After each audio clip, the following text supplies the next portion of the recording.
اعوذ باللہ من الشیطان الرجیم بسم اللہ الرحمن الرحیم رب اشرح لی صدری ویسر لی امری واحلل عقدۃ من لسانی یفقہوا قولی اللہم صلی علی محمد و آل محمد۔ امام حسن عسکری علیہ السلام کی شہادت کا دن ہے جو ہمارے 11ویں امام ابو محمد کنیت حسن نام اور سامرے کے محلے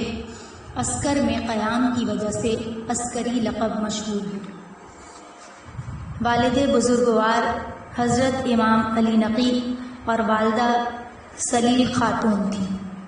جو عبادت، ریاضت، عفت اور سخاوت کے صفات میں اپنے طبقے کے لیے مثال کی حیثیت رکھتی تھیں۔ آپ کی عمر 22 برس کی تھی جب آپ کے والد بزرگوار حضرت امام علی نقی کی وفات ہوئی۔ حضرت نے اپنی وفات سے 4 مہینے قبل آپ کے متعلق آپ کے اپنے وسیع اور جانشین ہونے کا اظہار فرما کر اپنے اصحاب کی گواہیاں لے لی۔ اب امامت کی ذمہ داری امام حسن عسکری کے متعلق ہوئی جنہیں آپ نے باوجود انتہائی شدید مشکلات اور سخت ترین ماحول کے ادا فرماتے رہے۔ امام حسن عسکری اسی سلسلہ عصمت کی ایک لڑی تھے جس کا ہر حلقہ انسانی کمالات کے جواہر سے مرصع تھا۔ علم و حلم، عفو و کرم، سخاوت اور ایثار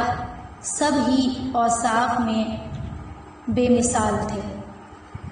عبادت کا یہ عالم تھا کہ اس زمانے میں بھی جب آپ سخت قید و بند میں تھے، معتمد نے جس سے بھی آپ کے متعلق دریافت کیا اس کو یہی معلوم ہوا کہ آپ دن بھر روزہ رکھتے ہیں اور رات بھر نمازیں پڑھتے ہیں اور سوائے ذکر الہی کے کسی سے کوئی کلام نہیں فرماتے۔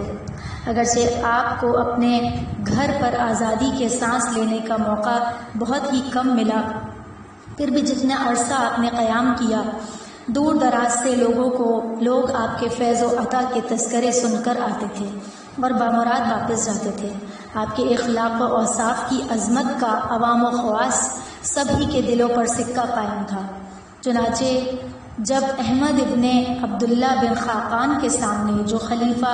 عباسی کی طرف سے شہر قم کے اوقات و صدقات کے شعبہ کا افسر اعلیٰ تھا، سادات علوی کا جب تذکرہ آ گیا تو وہ کہنے لگا کہ مجھے کوئی حسن عسکری جیسا یا ان سے زیادہ مرتبہ اور علم و ورع، زہد و عبادت، وقار و ہیبت، حیا اور عفت،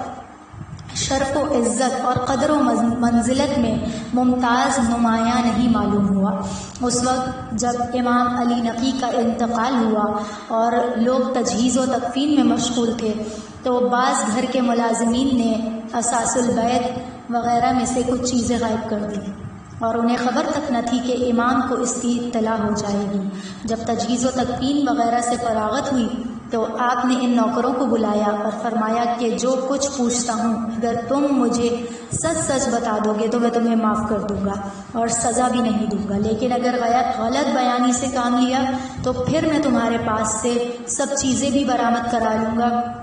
اور سزا بھی دوں گا۔ اس کے بعد آپ نے ہر ایک سے ان اشیاء کے متعلق جو اس کے پاس تھی دریافت کیا اور انہوں نے سچ بیان کر دیا تو ان تمام چیزوں کو ان سے واپس لے کر آپ نے ان کو کسی قسم کی سزا نہ دی اور معاف کر دیا۔ قطب راوندی کہتے ہیں کہ امام حسن عسکری علیہ السلام کے اخلاق مبارک آپ کے جد رسول خدا کے اخلاق شریفہ کی مانند تھے۔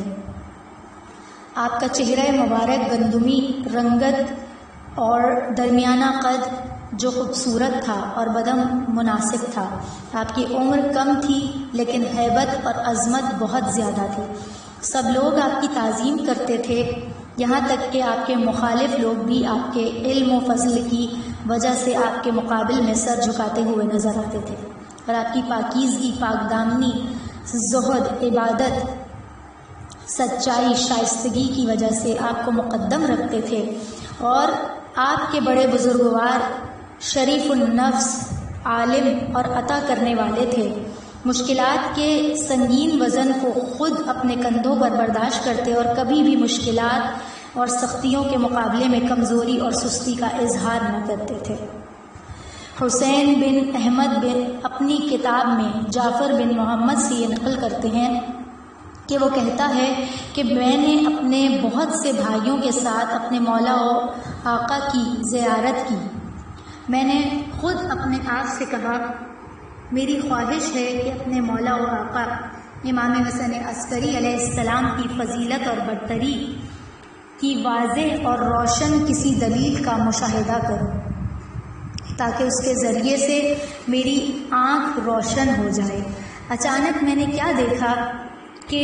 حضرت آسمان کی طرف اوپر جا رہے ہیں اور آسمان کے کناروں تک پھیلے ہوئے ہیں۔ میں نے اپنے ساتھیوں سے کہا،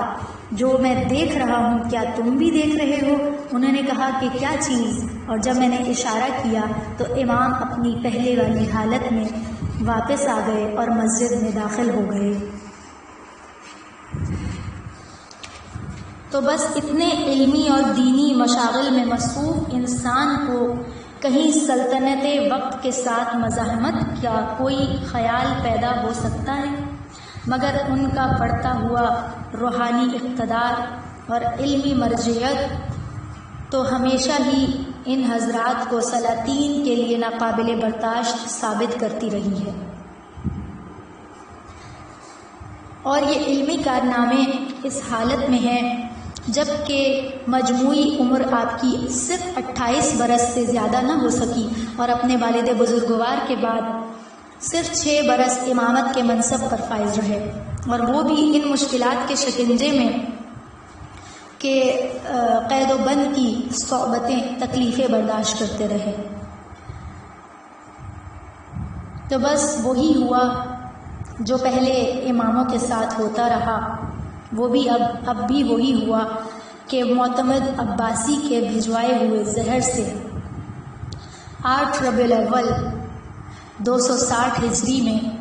امام حسن عسکری علیہ السلام نے شہادت پائی اور اپنے والد بزرگوار کی قبر کے پاس سامرے میں دفن ہوئے، جہاں حضرت کا روضہ باوجود ناموافق ماحول کے مرجع خلائق بنا ہوا ہے۔ اللہم صلی علی محمد و آل محمد وعجل فرجہم۔